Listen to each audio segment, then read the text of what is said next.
Apa ya terputus. Yang penting ada tadi. Baik, kita lanjutkan dari apa yang sudah disampaikan oleh Konaga. Ya, di sini saya akan menyampaikan yang pertama yaitu kaitannya dengan syarat-syarat pendidik. Tentu kita sebagai seorang pendidik bukan hanya mentransfer ilmu pengetahuan yang kita miliki, ya, akan tapi tentunya kita sebagai seorang pendidik atau calon pendidik harus dipandu atau terpenuhi syarat-syarat yang nantinya dapat menunjang kita semua dalam proses pengajaran di kelas agar lebih optimal. Nah, di sini yang pertama yaitu jika berpacu kepada makalah, di sini di antara syarat-syarat menjadi pendidik, pendidik harus beriman, berilmu, mengamalkan ilmunya, kemudian adil, berniat ikhlas, dan lapang dada. Mungkin hal-hal ini perlu yang namanya diupayakan atau dimaksimalkan oleh seorang pendidik maupun calon pendidik. Ya. Kemudian sebagaimana Ahmad tafsir bahwasanya beliau menjelaskan seorang pendidik harus memiliki syarat-syarat di antaranya yaitu tentang umur, kaitannya harus sudah dewasa. Ya, dewasa sini tentu dapat berkesimpulan atau bijak ya, bijak dalam memberikan keputusan yang sedang dihadapinya. Kemudian kesehatan, tentu harus sehat jasmani maupun dari segi rohani, keahlian sesuai dengan bidang yang diajarkan, ya, maka dibuktikan dengan ijazah itu diantaranya atau keprofesionalitasan dari seorang pengajar tersebut. Kemudian harus berkesusilaan maupun berdedikasi tinggi.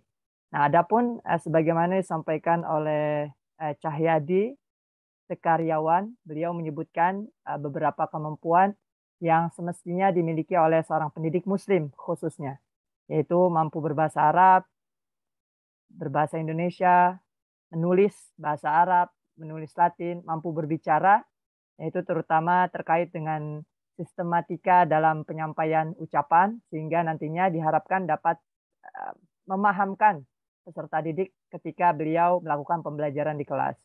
Kemudian mampu beretorika, ya, berpidato atau berceramah dengan ciri khas maupun seninya, mampu mendengarkan anak peserta didik, ya, misalnya berupa masukan, keluhan, permintaan, ya, karena tentu dalam proses pengajaran yang kita alami ketika PPL, di sini banyak sekali apalagi peserta didik yang kaitannya berpendapat ya, mungkin berpendapat terkait apa yang sudah dipelajari atau mungkin secara individu kita gitu.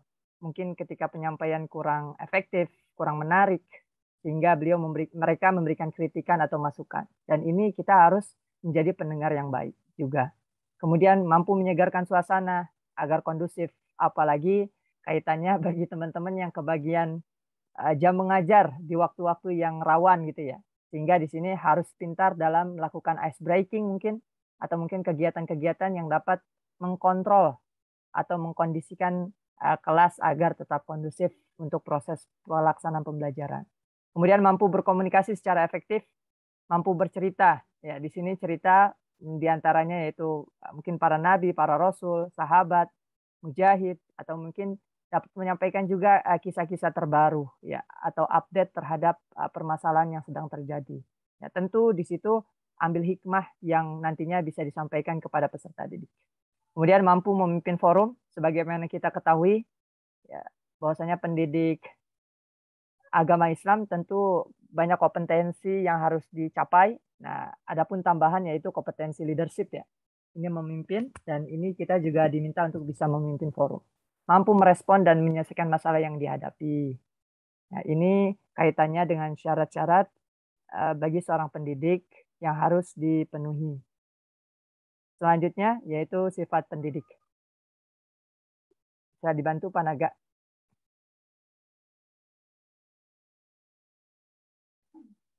Ya, syukran.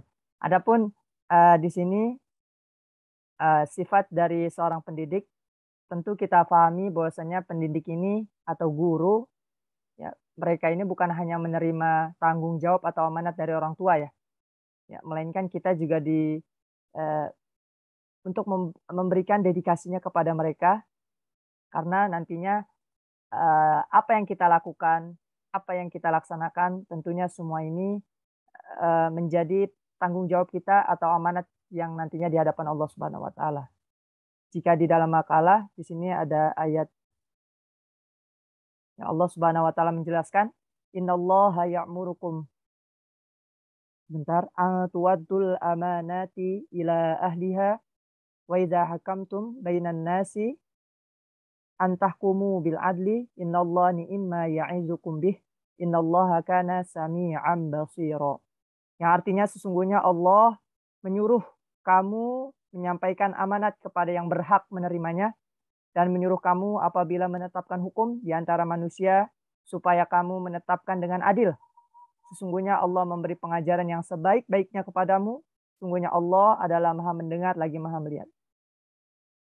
Nah, adapun di sini sifat-sifat guru yang dikemukakan oleh para ahli dirinci atau maaf disederhanakan sebagai berikut, yaitu diantaranya kasih sayang kepada peserta didik, lemah lembut, rendah hati, menghormati ilmu yang bukan pegangannya, maksudnya semua ilmu kaitannya dihormati ya.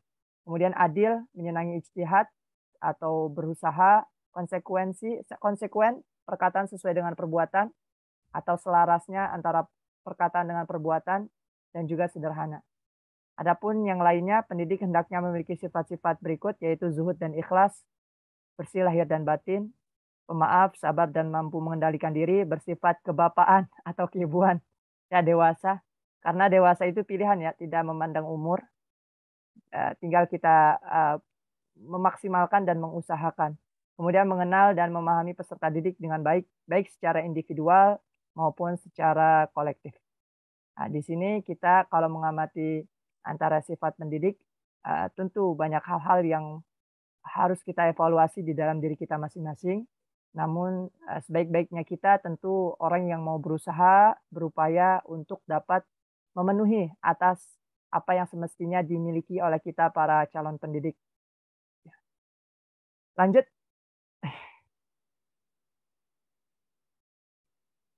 Ya, adapun tadi ya disimpulkan bahwasanya di antara sifat-sifat itu, maka ada hal yang penting. Kita sebagai pendidik harus memiliki, utamanya itu sikap yang positif, ya. Sikap yang positif terhadap apa yang kita lakukan, karena, pola pikir apa yang kita inginkan itu pasti, berpengaruh kepada apa yang kita ucapkan, dan yang kita ucapkan tentunya nanti berpengaruh kepada orang yang mendengarkan. Ya, nanti berpengaruh kepada tindakan-tindakan yang nantinya dilakukan secara terus-menerus akan menjadi habit yang atau kebiasaan, dan kebiasaanlah yang nanti akan menentukan masa depan peserta didik. Maka kita sebagai pendidik semestinya harus berpositif thinking, ya, berusaha, berupaya kemudian diselimuti atau diikat dengan hal-hal yang sifatnya positif, yakin terhadap peserta didik dan lain sebagainya. Ya, dan juga tentu mengharap ridha Allah Subhanahu wa taala. Adapun yang terakhir yaitu kaitannya dengan tanggung jawab pendidik. Maka sebagai pendidik atau biasa disebut dengan tenaga pengajar, kita memiliki tanggung jawab terhadap apa yang kita emban, ya. Maka kita harus bertanggung jawab terhadap peserta didik nantinya ya dalam proses pendidikan yang kita lakukan. Ya. Adapun di sini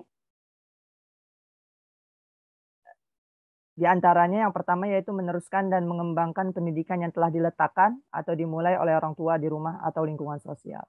Ya, yang kita pahami sama-sama yaitu disebut dengan informal. Karena kan ada 3 tuh, ada informal, formal, dan non formal. Nah, setelah melakukan proses pendidikan oleh orang tua di rumah, maka di sini kita dapat menjadi estafet terhadap proses pendidikan ketika peserta didik atau anak-anak di rumah, kemudian dilanjut di sekolah. Kemudian yang kedua, meluruskan dan mengarahkan dasar-dasar pendidikan yang kurang baik. Ya. Menurut teori ilmu pendidikan dan teori ilmiah dalam pendidikan, agar dapat dicegah kerugian yang mungkin timbul karena kesalahan pendidikan awal, yang mana mungkin di dalam proses orang tua melakukan pendidikan kepada anak-anaknya mungkin kurang tepat, maka di sini pendidik sepantasnya dapat meluruskan dan mengarahkan agar peserta didik itu dapat terkontrol setelahnya. Adapun yang ketiga yaitu meletakkan dasar-dasar ilmiah dan keterampilan untuk dapat dikembangkan selanjutnya. Ya. Kemudian yang keempat yaitu mempersiapkan mereka dengan pengetahuan dasar untuk menghadapi lingkungan sosialnya. Ya, sehingga tentu harapannya mereka dapat menyesuaikan diri dan dapat memulai penghidupannya dengan kemampuan dan kemudahan yang tersedia di lingkungan masing-masing, sesuai dengan konteks yang mereka hadapi di masyarakat masing-masing. Yang terakhir, kaitannya dengan catatan kita bersama ya, bahwasanya pendidik yang ideal merupakan pendidik yang pada saat bersamaan bisa menjadi peserta didik. Ya, atau biasa kita sering dengar mungkin siap dipimpin dan siap memimpin gitu. Ibaratkan kita memimpin yaitu menjadi seorang guru, maka siap dipimpinnya itu kita harus siap juga menjadi seorang peserta didik. Maksudnya terus mau belajar, terus mau mengembangkan diri, apalagi terhadap perubahan-perubahan yang senantiasa dinamis, ya maka kita juga harus menyesuaikan terhadap kemampuan diri terhadap perubahan-perubahan yang sedang terjadi di dunia pendidikan. Karena kita sama-sama mengetahui kita perlu mengajarkan peserta didik itu sesuai dengan zamannya ya, sebagaimana yang disampaikan oleh sahabat Ali radhiyallahu anhu.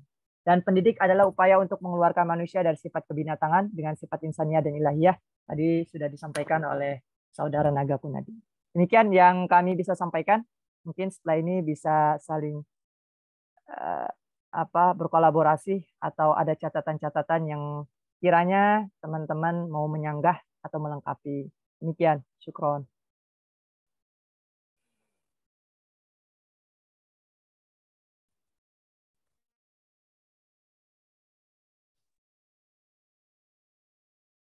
Izin dulu Mas ya, ini sudah salat gitu di sini. Iya, Sat. Iya, baik.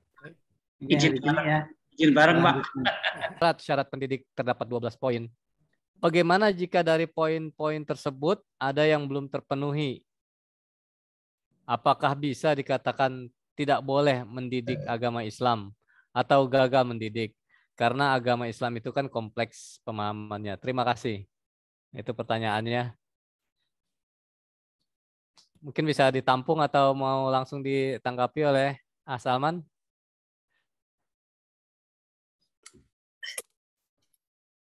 Oke, baik. Sebentar saya sambil baca dulu.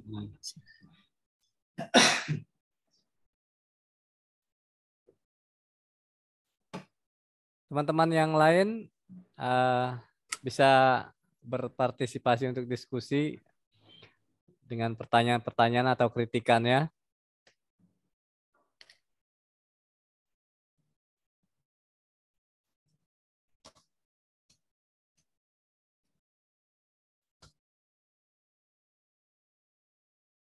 Bang Adi, gimana Bang Adi?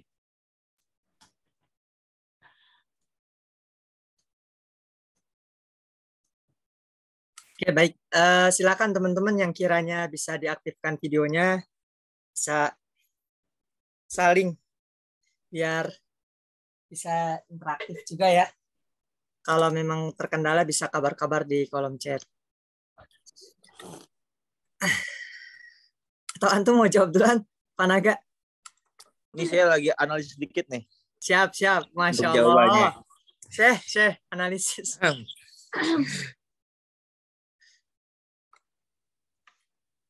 Kaitannya dengan 12 poin itu ya? Syarat-syarat. Saya cek lagi.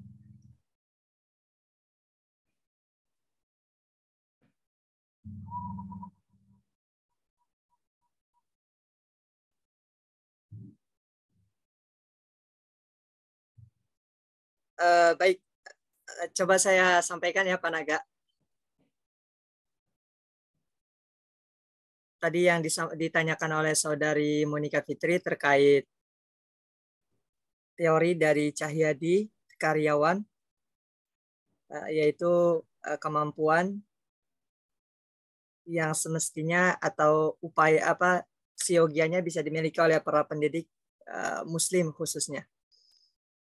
Kalau saya mengamati dari poin-poin ini, maka memang semestinya ke-12 poin ini bisa ada di dalam seorang pendidik, terutama pendidik Muslim.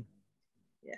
Namun, adapun kaitannya dengan kemampuan, maksudnya gini, level-level kemampuannya, gitu. Nah, itu kan tergantung dengan kondisi si pendidik itu masing-masing. Nah, apalagi seorang pendidik Muslim ya, kemudian yang diajarkan kaitannya dengan agama Islam. Tapi kalau dia belum bisa ya, maksudnya nggak bisa gitu, bahasanya nggak bisa berbahasa Arab, itu kan nanti yang ada menyesatkan peserta didik gitu. Minimal dia bisa mampu, contoh ya dari yang bahasa Arab pertama ini, mampu berbahasa Arab dengan levelnya aja gitu, levelnya yang bisa nanti dia sampaikan kepada peserta didik gitu. Jadi jangan sampai anggapan kita dari 12 poin ini memang mahir gitu, atau levelnya udah advance gitu, tingkat tinggi gitu. Enggak.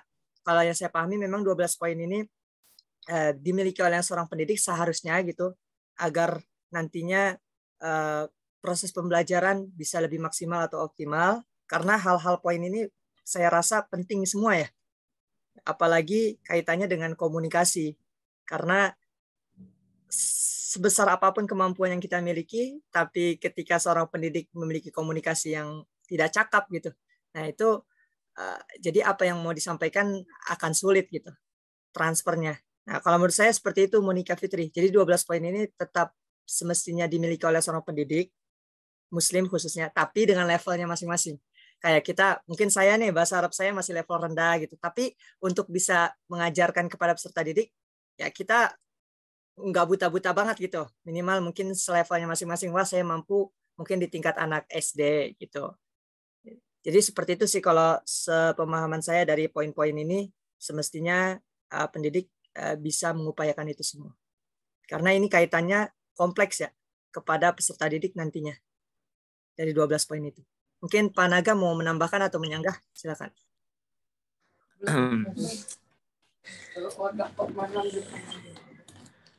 Ya, izin menambahkan ya, teman-teman. Siap. Ya, ini setelah saya teliti, saya amati, dan saya analisa. Asik. Ya, ini yang menurut Cahyadi Karyawan, itu kan disebutkan bahwa ada beberapa kemampuan khas yang dimiliki, yang harus di sini pakai ya, bahasanya yang harus dimiliki oleh para pendidik dalam kurung Muslim khususnya. Mungkin di sini yang dimaksud adalah pendidik PAI kali ya, karena kita lagi belajar PAI. Nah, di sini beliau menyebutnya ada 12 poin, teman-teman. 12 poin ini kalau saya lihat itu di poin A, C, D, dan J itu merupakan poin khusus untuk pendidik PAI, yang mana hal itu emang harus dimiliki oleh PAI, guru PAI. Dan selebihnya entah poin B, E, F, G, H, I, dan KL itu emang wajib dimiliki oleh guru pada umumnya gitu. Jadi ya ke-12 kemampuan ini secara tidak langsung orang yang ngajar PAI itu udah tahu nih dan harus bisa gitu. Karena ini kolaborasi antara kemampuan daripada pendidik PAI dan pendidik pada umumnya. Itu kayak contoh ya tadi Salman jelaskan tuh bahasa Arabnya, imlanya, atau di sini dia bercerita tentang kisah Rasul, sahabat Rasul, itu harus dimiliki tuh. Yang minimal dia tahulah dasar-dasarnya, ya kan? Ya masa iya orang yang ngajar PAI dia nggak bisa nulis Bismillahirrahmanirrahim, dia nggak bisa baca Quran, ya kan? Ya minimal Al-Quran dia bisa baca lah gitu. Nulis ya belajar lah dikit-dikit. Cuman masa guru PAI nggak bisa nulis Quran gitu loh bahasanya. Jadi di sini harus memiliki ketika kita ingin mengajar PAI. Seperti itu. Dan untuk bahasa Arab, ya mungkin nggak semua guru pun bisa bahasa Arab. Cuman yang setidaknya ngerti lah. Khair itu tahu lah artinya gitu. Khair gitu. Afwan, syukron gitu. Minimal gitu. Itu kayak saya banget nih. Gitu, kayak saya banget itu. Khair. Ya minimal itu. Itu kalau yang apa ya namanya pandangan dari saya sih gitu, Mon. Jadi itu mau nggak mau tuh 12 itu harus ada tuh Mas gitu. Kalau misalkan satu nggak ada gimana nih, sah gak gitu? Ya mungkin dia nggak jadi guru kali, mungkin gitu. Karena emang kayak guru kan dia menguasai forum, dia bisa mendengarkan pendidiknya, itu udah diajarkan lah oleh apa namanya pendidik.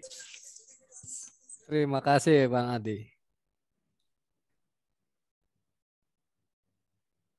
Gimana Pak Naga, mungkin mau dilengkapi atau Pak Muis nih senyum-senyum mukanya mau disanggah? Ya, Pikir saya punya pertanyaan sendiri. Oh ya baik. boleh diajukan. Apa saya ajukan sekarang Pak? Nunggu. Ya boleh. Saya pikir saya juga sependapat dengan Salman. Nggak terlalu jauh berbeda. Saya mau mengangkat isu lagi ya. Sebenarnya isu ini sudah diangkat balik-balik. Cuma saya kepingin lebih menambah wawasan aja ya. Tentang perihal memang ya tanggapan pemakalah saya ingin tahu dan saya ingin menambah wawasan. Perihal upah seorang guru ya. Perihal upah seorang guru. Saya mengangkat isu yang sudah lama dan bolak-balik kita bahas adalah salah satu ayat Al-Quran yaitu surat Saba ayat 47 yang berbunyi Qul ma sa'altukum min ajr wa huwa lakum in ajriya illa 'ala Allah wa huwa 'ala kulli syai'in syahid. Intinya dalam berdakwah saya tidak Rasul itu tidak apa itu hanya dari Allah. Nah ini seakan-akan Al-Quran di sini melarang kita untuk menerima upah dari hasil dakwah kita atau hasil dari mengajar kita. Cuma ada satu hadis sendiri yang kontradiktif dengan ayat itu, yang mana seharusnya Al-Quran dan hadis tidak mungkin kontradiktif, tidak mungkin karena secara ilmiah tidak mungkin bertentangan. Yaitu sebuah hadis yang mengatakan inna haqqa ma khattum alaihi ajron kitabullah. Yaitu sungguh yang paling berhak untuk kalian ambil upahnya adalah membaca kitabullah, artinya menghafalkan Al-Quran. Di sini saya kepingin tanggapan Pak Mubayyin atau Pak pemakalah gimana menanggapi hadis dan ayat ini. Jadi seakan-akan ya itu kontradiktif sekali gitu.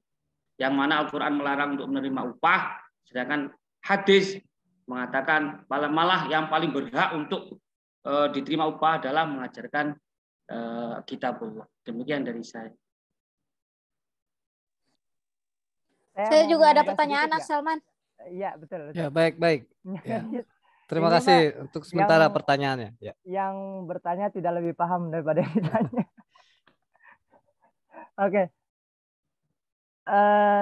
Saudari Siti Rahayu juga ada nih kolom chat, Pak Naga. Jadi masih ada dua pertanyaan. Saya bacakan. Baik, syukran.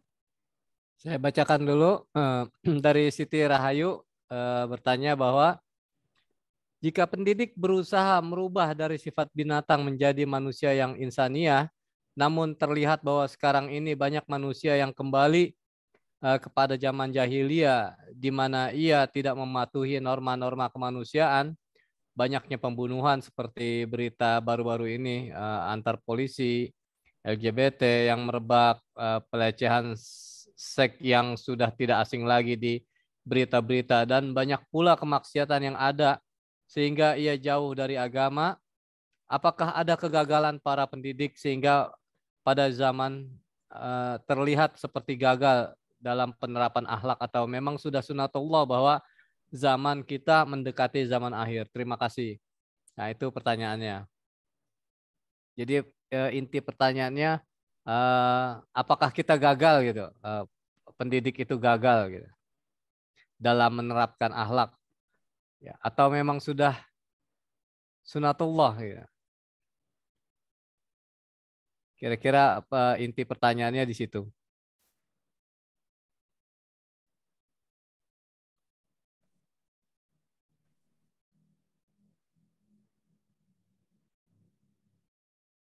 Baik, untuk menanggapi pertanyaan saudara Abdul Muiz, mungkin ini kita sharing bahwa nanti saya harapkan bisa dikayakan juga oleh teman-teman yang lain bahwa sepanjang pengetahuan sepemahaman saya gitu bahwa kita tahu sebagaimana yang disebutkan oleh Pak Muiz, di mana di dalam ayat Al-Quran ada beberapa ayat yang para nabi juga mengucapkan ya, bahwa para nabi itu tidak mengharapkan balasan atau bayaran berupa ajru tadi, kecuali hanya mengharapkan ajru dari Allah itu. Bahwa kalau pemahaman saya ajru di sini yang tidak boleh itu adalah ketika menyebarkan dakwah atau menjalankan pendidikan itu dalam rangka komersial mungkin ya. Karena ternyata kalau kita lihat dari sisi sejarah, ternyata orang yang pertama kali menerapkan bahwa ulama itu perlu bahkan sampai digaji, pendakwah itu sampai digaji, itu ternyata sahabat Umar bin Khattab radhiyallahu an gitu, yang kita tahu bahwa beliau nggak mungkin juga melakukan hal-hal yang bertentangan dengan Al-Quran dan Sunnah gitu. Ternyata Umar bin Khattab menerapkan bahwa para guru itu dibayar ya. Sampai akhirnya tradisi itu berjalan sampai sekarang, sehingga para ustadz-ustadz juga ya orang amplop gitu, itu menjadi satu tradisi dari barokahnya dari Umar bin Khattab gitu. Jadi kalau menurut pemahaman saya yang tidak boleh itu adalah ketika pendidikan atau dakwah ini dijadikan ajang untuk komersil, dijadikan ajang untuk bahkan mungkin istilah kasarnya itu mungkin dalam rangka mencari kehidupan gitu ya, mencari bayaran dalam rangka untuk menutupi kehidupan. Tapi selama tidak mengarah kepada komersialisasi kan, atau saya itulah yang dimaksud bahwa justru sebagaimana yang sudah di hadis yang dikatakan oleh Pak Muiz tadi, bahwa justru bayaran terbaik itu adalah ketika mengajarkan kitabullah tadi gitu. Mungkin itu pemahaman dari saya, bisa dibantu dengan teman-teman yang lain gitu.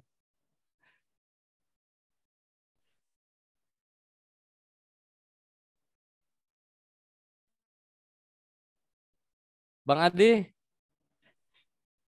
analisisnya biasanya lebih mantap juga ya. Mungkin sih ketika hal itu ya, teringat saya dulu pernah ngaji taklim ta'alim.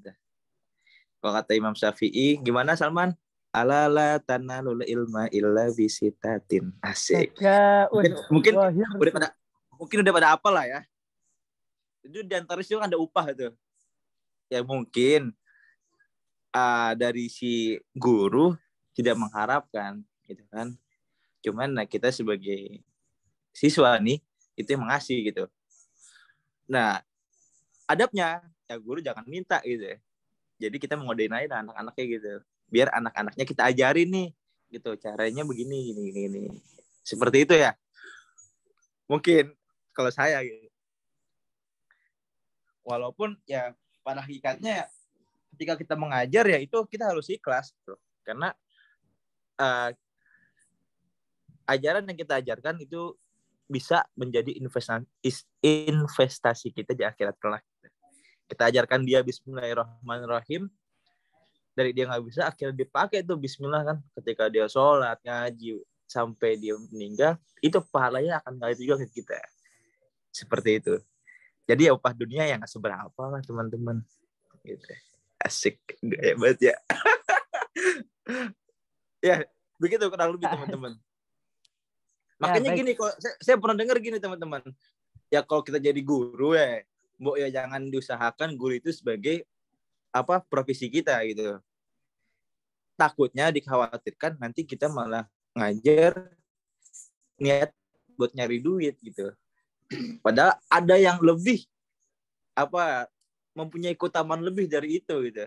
Dari sekedar mendapatkan gaji aja atau upah aja. Ya seperti itu sih. Terima kasih. Terima kasih Saudara Adi. Teman-teman ada yang lain? Justru kalau kita kuliahnya di tarbiyah itu disiapkan untuk jadi Profesi. guru loh. Guru gajinya yang kecil loh, Mas. Harus siap lahir batin itu ya. Totalitas lillah, Masya Allah. Tapi makanya itu jadi apa Pak ya? Jadi kayak enggak nyambung dengan logika. Makanya seharusnya guru itu jadi karena jadi tonggak utama dalam kemajuan zaman, maka di Al-Quran kayak tidak mendukung guru itu menerima upah gitu loh. Jadi kayak apa ya? Enggak mendukung kesejahteraan guru apa gimana? Mohon pencerahan Ustaz. Harus lillahi ta'ala, Mas. Kan enggak nyambungnya ad-dinu aklun, agama itu kan masuk akal. Jadi kayak secara ilmiah itu bagaimana gitu. Ya, jadi kalau teman-teman baca dari sejarah yang mengharamkan gaji guru itu termasuk Al-Ghazali ya. Tapi apapun fatwanya itu selalu dilatar belakangi oleh kondisi sosial masyarakat yang berkembang waktu itu ya.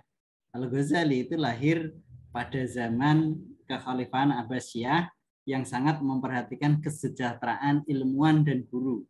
Jadi semua guru itu ditanggung, dan ulama itu kehidupannya ditanggung 100% oleh negara. Jadi tidak ada cerita orang intelektual atau kaum cendekiawan, baik dari sisi agamawan maupun ilmuwan, itu miskin atau mereka kekurangan. Ya, semuanya sudah ditanggung oleh negara, dan setiap karya ilmiah yang dihasilkan itu akan diganti dengan bonus atau istilahnya sekarang insentif yang luar biasa. Ukurannya adalah emas ya, seberat karya tersebut. Makanya para ulama berlomba-lomba menulis bukan untuk kepentingan dunianya, tapi juga untuk pengembangan kemanfaatannya, dan itu dihargai oleh pemerintah. Gitu. Nah, disitulah Al-Ghazali kemudian memfatwakan bahwa orang yang masih mengajar di sisi lain dia sudah mendapatkan kesejahteraan yang berlebih dari negara, kok masih minta? Itu ibaratnya istilahnya dalam tanda kutip itu pungli ya, pungutan liar dari selain gaji. Kayak pegawai negeri sudah ngajar gajinya gede, masih minta kepada murid-muridnya. Nah, ini dibandingkan pegawai swasta jauh gitu.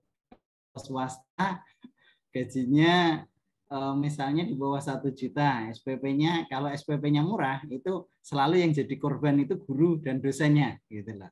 SPP-nya mahal gitu, yang jadi korban muridnya. Nah, di situ. Jadi fatwa ataupun alasan kebolehan atau ketidakbolehan itu selalu berkaitan dengan budaya yang berkembang waktu itu dan kebijakan pemerintah ya. Kalau sekarang seolah-olah guru tidak dihargai, bahkan profesi-profesi lain itu justru sangat dalam tanda kutip menguntungkan ya, profesi-profesi lain, pengacara, kemudian profesi artis gitu. Ataupun yang lainnya. Sementara guru itu nomor sekian. Makanya itu kalau dilihat dari sisi aspek sejarah historis ya, itu adalah siasat Belanda agar umat bangsa Indonesia itu ketinggalan, karena yang boleh sekolah itu hanya orang-orang tertentu, dan orang-orang tertentu ini yang kemudian mereka menggerakkan gerakan secara nasional untuk kemerdekaan. Jadi yang rasa itu ya dulu Aceh, namanya daerah operasi militer ya. Kemudian sekarang yang masih itu di Papua ya, itu masih terasa nuansanya. Kalau di wilayah-wilayah sini kita sudah masih netral ya. Cuma ya untuk gaji swasta, orang-orang swasta yang baik sekolah dari sekolah tinggi, sekolah menengah maupun sekolah bawah sampai TK itu dalam tanda kutip masih dianaktirikan ya. Jadi kalau negeri fasilitasnya sudah lumayan macam-macam gitu. Sudah UMR itu paling kecil, tapi kalau di swasta UMR itu sudah paling besar gitu loh. Saya kira sekolah swasta yang bisa menggaji UMR itu bisa dihitung ya. Termasuk sekolah-sekolah favorit gitu. Di Rawamangun itu saya dengar ada sekolah yang masuknya 40 jutaan Mas gitu. Tapi gaji guru tahfidznya itu cuma 2,5 juta. Dari pagi jam 6 sampai jam 3 itu cuma 2,5 juta. Masuknya 40 juta, SPP-nya per bulan 2 juta. Itu memang berarti biaya pendidikan itu memang luar biasa mahal.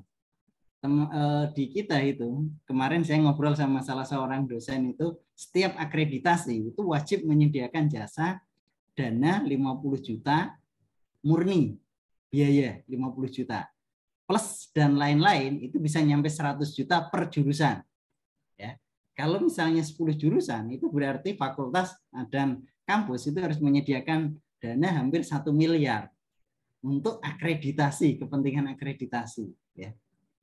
Itu sedemikian kayak gitu sehingga seandainya itu tidak diperlukan kemudian diambil alih oleh negara, digratiskan ibaratnya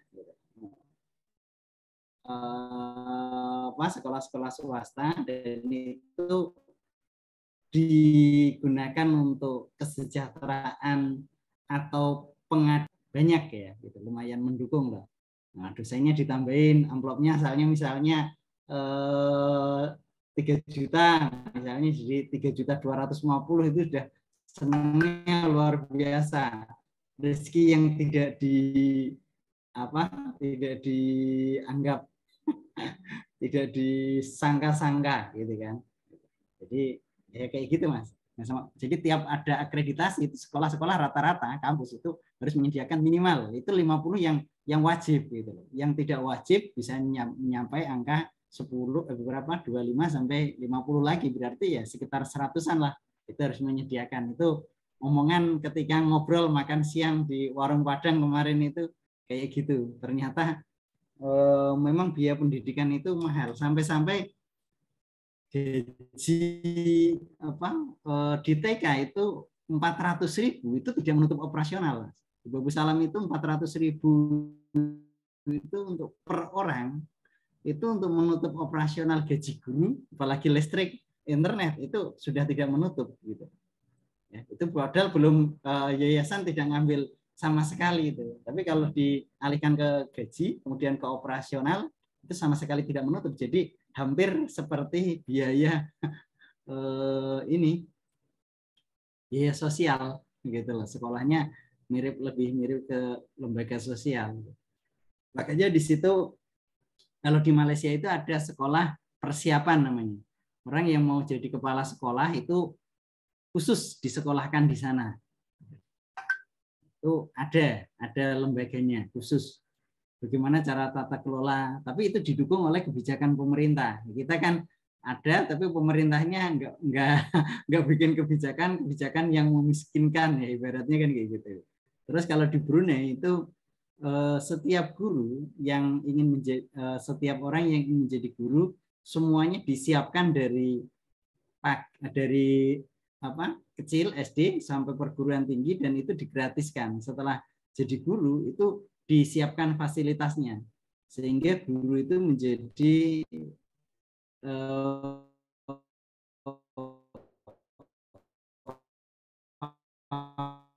favorit salah satu orangnya cekatan, kemudian bukan orang yang malas gitu. Itu mungkin mereka akan menguasai dari sisi intelektual dan sisi ilmu pengetahuan dan teknologi. Orang kaya kan semuanya kan. Orang kaya itu rata-rata malas gitu loh Mas. Kalau bapaknya kaya, umumnya ya mereka bapakku aja kaya kok kayak gitu, nggak sekolah juga kaya, jadi disekolahin itu gitu. Saya lihat yang bos catering saya itu sekolahin anaknya nggak ada yang lulus Mas gitu loh. sekolah 3 hari di UIJ bayar berapa juta masuknya, udah gitu loh, udah nggak dilanjutin lagi, nikah aja lah gitu. Ya, itu salah satu kendalanya. Jadi sesuai kebijakan aja kalau masalah itu. Kemudian kalau merebaknya seks itu saya kira bukan masalah kebobrokan moral kita, itu bukan masalah kegagalan guru saja, itu tanggung jawab sosial namanya. Makanya kebaikan itu sifatnya menular, kebaikan itu sifatnya meniru. Jadi itu menjadi tanggung jawab bersama, karena perannya kan masalah guru saja, masalah media massa, film, kemudian masalah pergaulan, itu harus dilakukan kontrol sosial bareng-bareng. Satu keburukan itu tidak bisa ditutup dengan satu kebaikan, tapi harus dengan 3 atau 4 kebaikan. Ya. Jadi kalau satu ada maling, itu nggak mungkin dihadapin satpam satu. Kalau satpamnya 3 atau 4, itu baru bisa meringkus. Tapi kalau satu satpam, satu maling, itu satpamnya akan habis. Ya. Itu dalam Al-Quran itu kebaikan disebut sebanyak 184 kali atau 83 kali, sementara buruk, ya, keburukan atau al-fasad atau dosa itu 50 kali. Jadi itu artinya dalam proses kehidupan gitu. Misalnya anak-anak nakal ini kenapa gitu loh. Ada peran HP. HP itu bisa yang mengendalikan itu siapa? Kan berarti ada tanggung jawab orang tua. Kemudian tanggung jawab sosial, misalnya ada internet itu bisa dimatikan nggak ketika jam-jam tertentu, habis maghrib sampai jam sekian gitu. Kalau dimatikan ada risikonya kan, kalau nggak dimatikan anak-anak main. Nah, cara mengendalikan anak main tanpa mematikan internet itu caranya bagaimana? Nah, itu harus ada tanggung jawab bersama gitu. Nah, kalau memang dibiarkan ya mereka akan main, tapi kalau dikondisikan, oh jam sekian ada pengajian, semua harus ikut, orang tua juga harus mendukung. Gitu. Jadi adik-adik kita itu, teman-teman kita kalau di luar, kalau sudah kelas 6 SD, mereka sudah nggak mau ngaji, Mas. Gitu. Dan itu hampir semua dari wilayah SD sampai wilayah pedesaan sampai perkotaan. Dan itu dari saya kecil itu sudah gitu. Kalau sudah kelas 6 SD sudah disunat, kalau di Jawa itu sudah dipotong sekalian ngajinya, gitu. Bukan hanya kulupnya aja yang dipotong, tapi masa ngajinya juga dipotong, berarti sudah selesai gitu kan. Nah, dan sekarang saya ngadepin anak-anak di rusun itu juga gitu, anak-anak miskin gitu loh. Orang tuanya kalau sudah anak kelas 6 ya dibiarin aja. Udah nggak dimarahin, dianggap sudah gede. Ngaji juga, TPQ juga keluar gitu. Kayaknya TPQ kita nggak pernah maju-maju itu karena ada sedikit keluar, sedikit keluar. Apalagi bayarnya cuma 10.000 gitu loh. Biarnya buat beli apalah, pucuk kurang kan. Itu kira-kira ya. Ayah Sire ya, kira-kira itu. Mungkin ya, ada makasih Ustaz.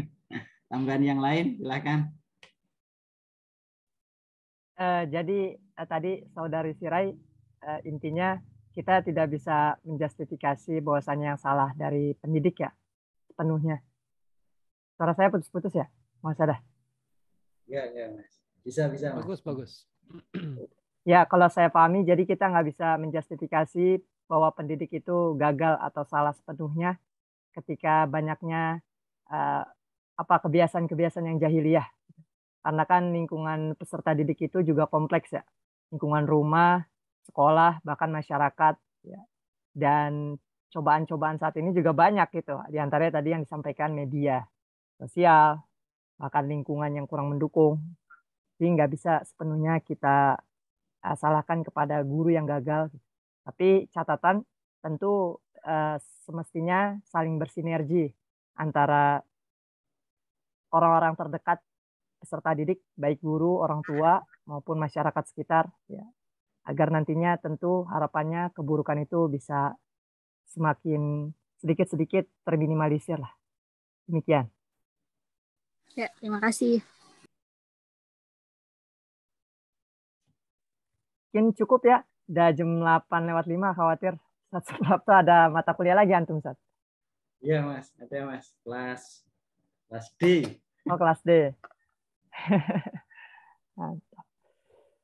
Ditutup, Ustaz. Ya. Baik, mungkin antum yang tutup, Oh. Anda yang buka, antum Oh, yang ya, tutup. siap-siap. Ya. Siap-siap. Baik, teman-teman kelas 7C yang berbahagia, amin. Mari kita tutup pertemuan kita pada malam hari ini dengan bersama-sama membaca ayat Alhamdulillahirabbil alamin. Alhamdulillahirabbil alamin. Ya, kita tutup dengan doa kafaratul majlis. Subhanakallahumma wa bihamdika asyhadu an la ilaha illa anta astaghfiruka wa atubu ilaih. Mudah-mudahan apa yang kita pelajari dapat bermanfaat untuk diri Amin. kita masing-masing dan umumnya bisa bermanfaat bagi banyak orang. Amin ya rabbal alamin. Makasih, kurang lebihnya kami mohon maaf dari kelompok 4. Ya. 4. Ya. Ya. Assalamualaikum warahmatullahi wabarakatuh. Waalaikumsalam warahmatullahi wabarakatuh. Makasih Ustaz. Terima kasih banyak semuanya ya, berkah ya.